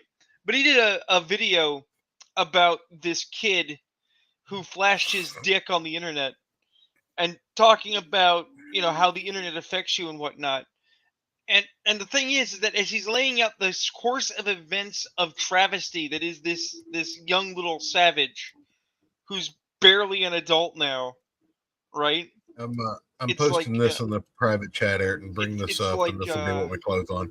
The thing is my brain's like, dude, did you not see the course of behavior? None of this was accidental. All of it was planned, right? Now, I can't say that the Holler and Hog doesn't do stupid shit because he's drunk or blasted out of his gourd. He clearly does, but at the same time, he clearly intends it. If he didn't want to, he wouldn't get blasted out of his gourd and do it. It's not accidental. It's not happenstance. Yes and no. You know, there are things that point to addiction being heretical and things of that nature, and he does come from a fucked up family. But the problem is being this fucked up and out of control, and then broadcasting all of it on the internet all the time. Like, we're on the internet for like 2 hours a week, maybe. And in that time, we typically wrangle each other in if one of us starts to get a little out of control.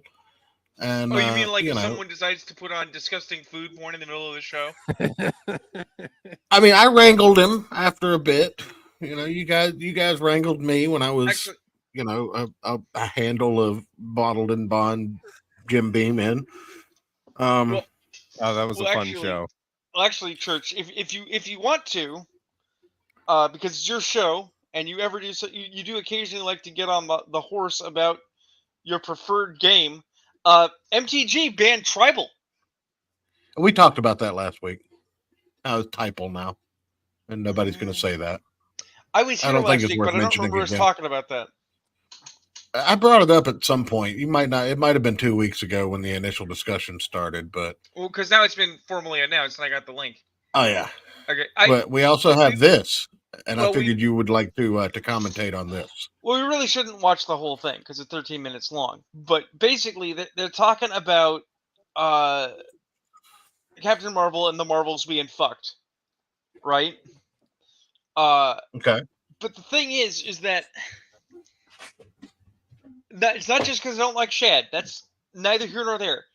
These gentlemen have the problem of being the boys' club and having a perspective that they have to support, that they have stated over and over and over again, to the extent that they are actually the echo chamber, even if they're not aware of it as individuals. Okay?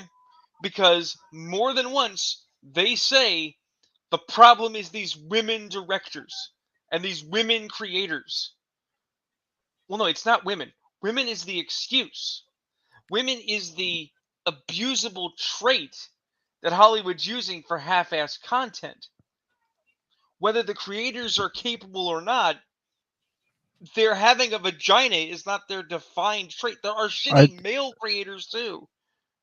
No, I feel like, especially with the drinker, his gripe is people pushing what he calls the message. He doesn't really focus in on them being. The drinker is one of the guys that's more neutral in his position. Well, but I'm saying I've never heard like Shad specifically say like it's because they're a female director or writer or whatever. Well, no, it was actually this guy here. They've got History Bro, who I don't fucking know.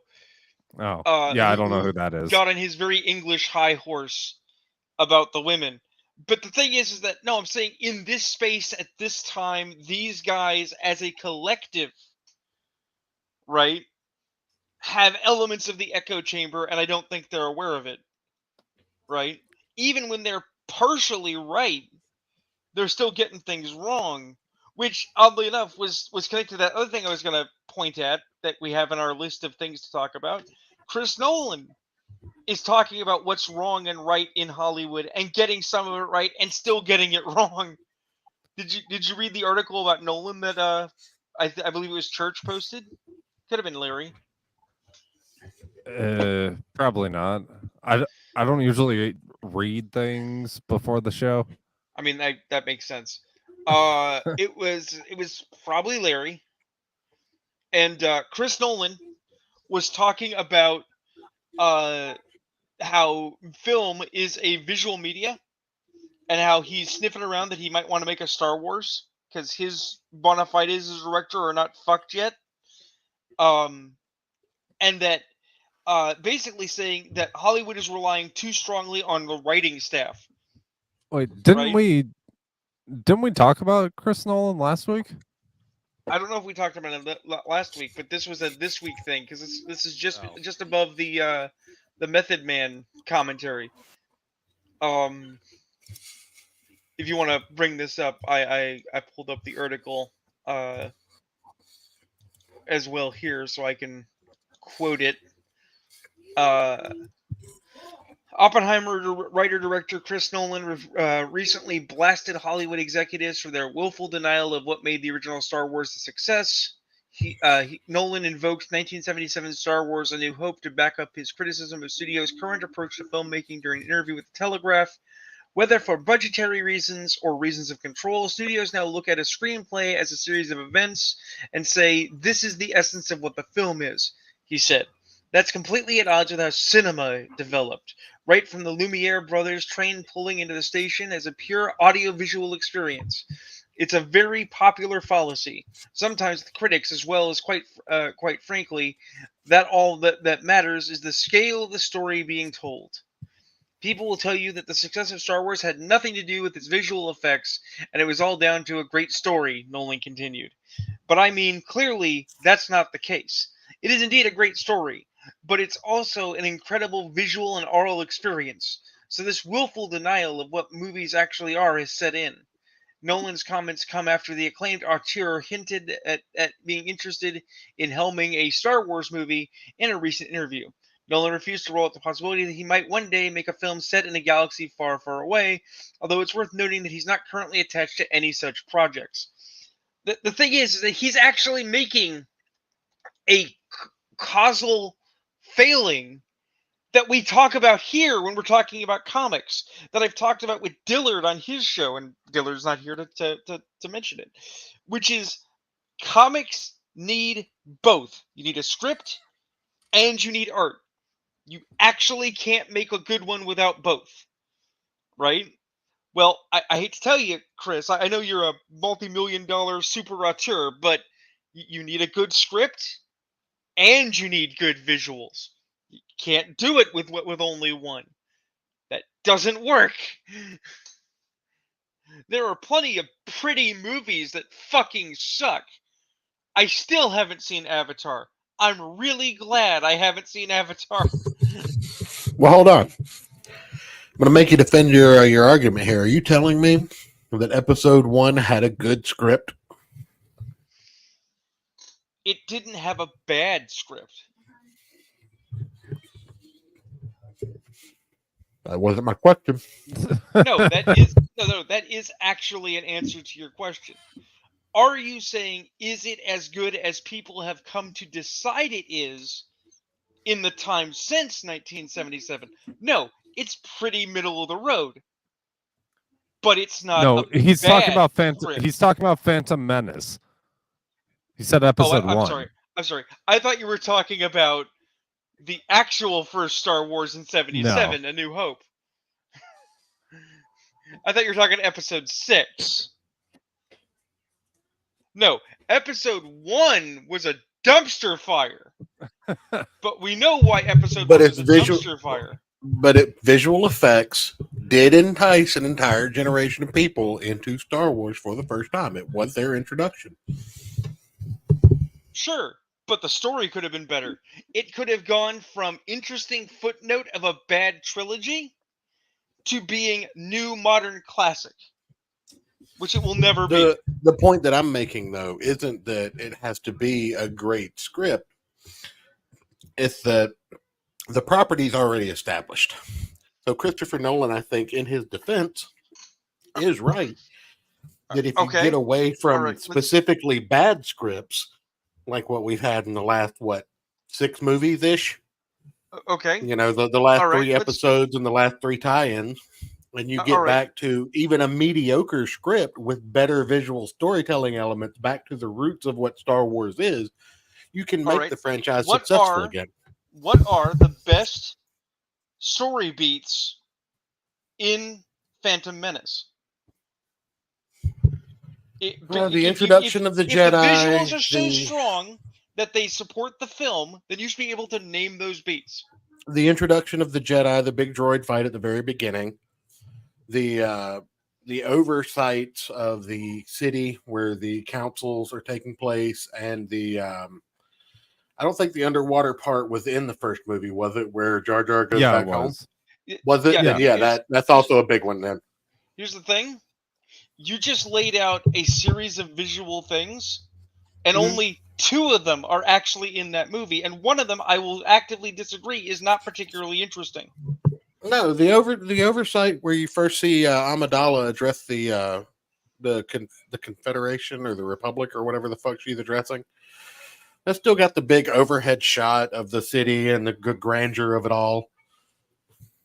Right, but that's not what you said. You said the councils and stuff. I'm thinking you're talking about when they go to Coruscant. No, not the Jedi Council.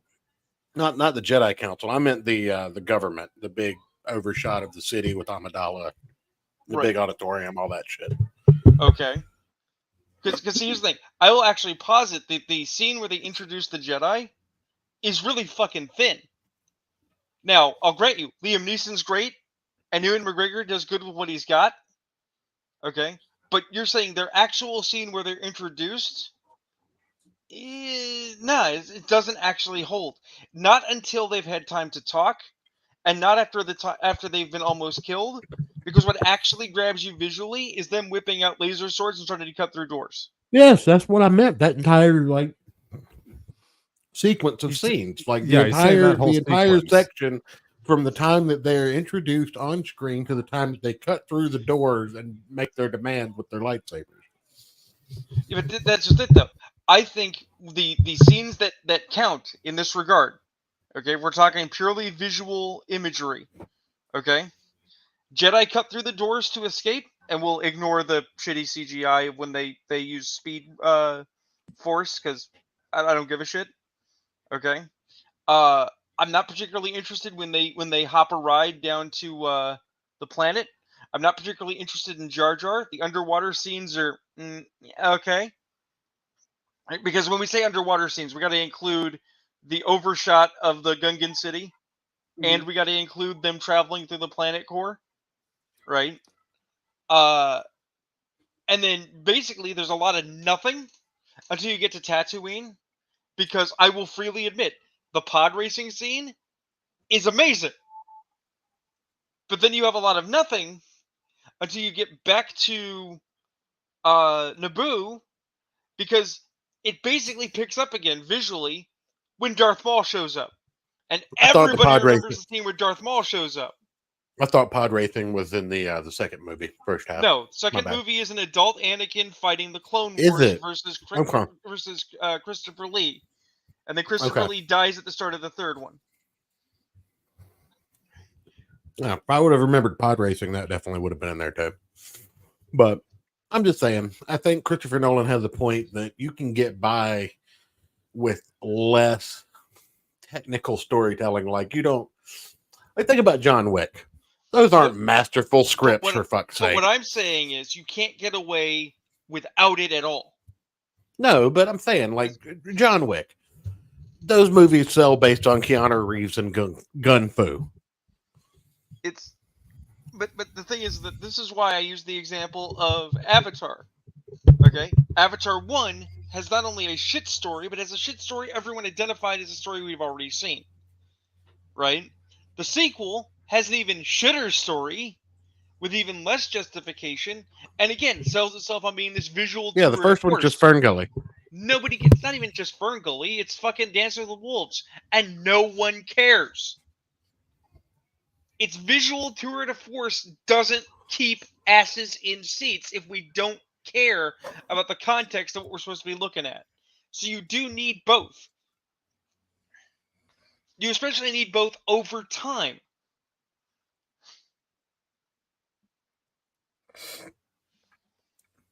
I mean, I don't disagree with you. I was just being devil's advocate on the idea that I would probably enjoy a Nolan Star Wars more than I've enjoyed the last Star Wars movies. But it's like Commander Classified said. It's like, we do have to justify our argument. So I don't mind being challenged. I'm just saying that I am amused. I'm amused as an observer when the people who should know better make the same stumbles and missteps we talk about here. Well, I would actually, I would flip it on its head and say, like, have you guys ever watched an Abbott and Costello movie? Like, yes, visually, they're super boring, but they're great because of the writing and the characters. Like, it's basically Abbott and Costello ruining a love story in the background, which is pretty much every single one of their movies. I mean, but I particularly love the ones where they interact with the Universal monsters. So my taste is shit. The Universal monster ones are good, but like Pardon My Sarong is probably one of my favorite ones. I'm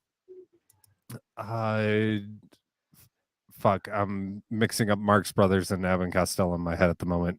What's that other one that? It doesn't matter, but like there's not much visual to it. It's like the streets of New York City in the 30s. Like that's your visual, but it's all hinged on the writing because it does. To be fair, they do come from vaudeville, which is all stage acting. So you're translating stage acting to a screen, but still. Well, look, I'll even be fair because I don't have to just talk shit about things I don't like. Okay, I like the Billy Zane movie The Phantom with Treat Williams. Okay, I find that really amazing. I will freely admit, while Billy Zane looks great as the Phantom, and while they actually did really good with the fidelity of like 1920s, 1930s, adventure environment, that movie is a rancid, sucking waste. It is so bad.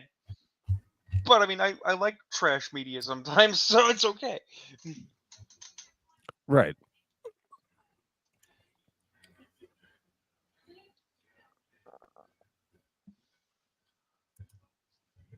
I think that's pretty much all I had. I've been ready to go to bed for I like do 45 in minutes. fact believe we have reached the limit. And hey, it's 5 minutes till top of the hour. So we did a full show, boys. We did without Larry, and I had to stay we weren't, sober, and I don't appreciate that. And we weren't trying to. Well, I wish John had stuck around longer, but real life got him. And I wish Larry was here because we need the voice of reason to pull us back from the event horizon. Basically. Oh, Buck Privates. That's another good Abbott and Costello movie. Yeah. Play Keep the 'em intro flying. clip to get us out of here, Ayrton. Play the intro clip. All right. Oh, also, fuck my my elementary school math teacher. She was wrong. There are math tricks. Abbott and Costello are brilliant. You want to learn how to those do are math? my favorite. Watch Abbott and Costello. So there are no tricks to math. Fuck you. So, super quick These story. are the same Rune. people that told us we weren't going to have calculators in our pockets when we grew up. Yeah, my calculator's on my phone now. So I memorized the Abbott and Costello math bit. The was it 3 times 7 equals 28? 9's tables. And I pulled that on somebody when I was in school, and the person got so visibly irritated because it was so wrong, but it kept coming out right. It was the funniest thing, and it was so hard to keep a straight face. Actually, I have something to close out the show with tonight. Oh, we're not playing the booty juice? No, I have something better. Okay. It's definitely math related. All men are created equal, but you look at me and you look at Small Joe, and you can see that statement is not true. See, normally if you go one-on-one with another wrestler, you got a 50-50 chance of winning. But I'm a genetic freak, and I'm not normal. So you got a 25% at best at beating me. And then you add Kurt Angle to the mix, your chances of winning drastically go down. See, the 3-way at sacrifice, you got a 33 1/3 chance of winning. But I got a 6 2/3 chance of winning because Kurt Angle knows he can't beat me, and he's not even going to try.